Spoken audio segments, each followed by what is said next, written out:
So I'm now going to briefly go over SimBrief's new route finder feature. What I've done here is I've created a new flight.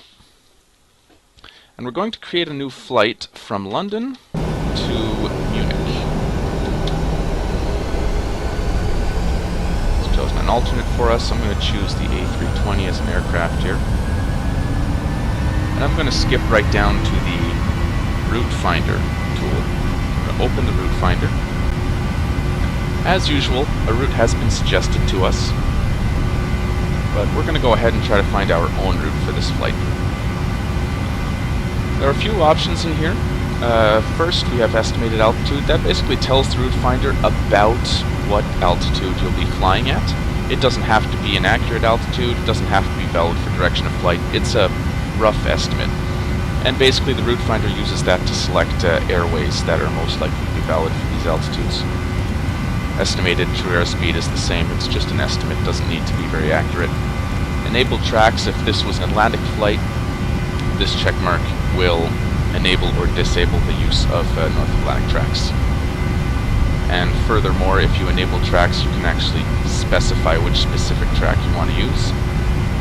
And the first thing we're going to want to do here is find a route and see what it comes up with. Okay, it's found a route for us. I'm going to look down a little bit here. And as soon as it finds the route, it automatically analyzes the route so that it displays it on the map. This is the route it's found. It looks fairly reasonable. Now, based on your personal preferences, you can either just accept this route and generate a flight plan using this route.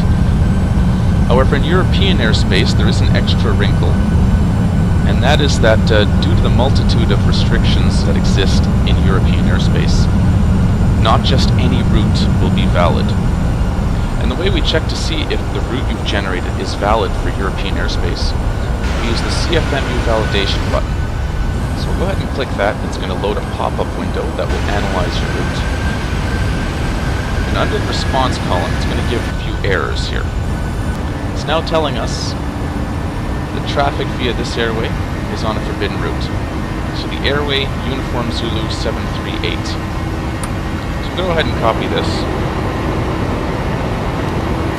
close this window, and under Avoid Airways Fixes, I'm going to paste the airway in here. This is going to tell the route finder that I want to avoid using this airway, as it turns out it's forbidden. And I'll find the route again.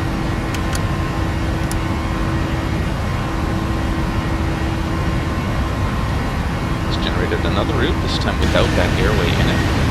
Still looks pretty reasonable. I'll try to validate it again and see what happens. Now traffic via this airway is on forbidden route, so this airway is forbidden as well.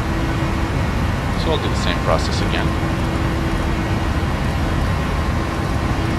And you essentially keep doing this until the route finder finds a route that is valid for European airspace. So I'll validate this again.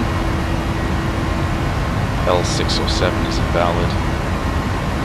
Copy, paste, find route.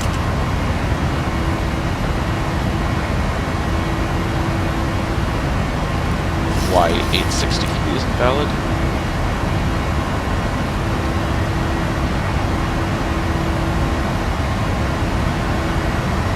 And here we are. Validated again. And lo and behold, there are no errors. So this route that we've just calculated is now a valid route in European airspace. We look at it on the map, it seems reasonable. And there are no errors returned by your current ARAC cycle either. One final thing I should note is this box here, which is include these fixes for segments. This box is basically the opposite of the avoid box above. Whether there's an airway or a waypoint that you absolutely want to have included in your route.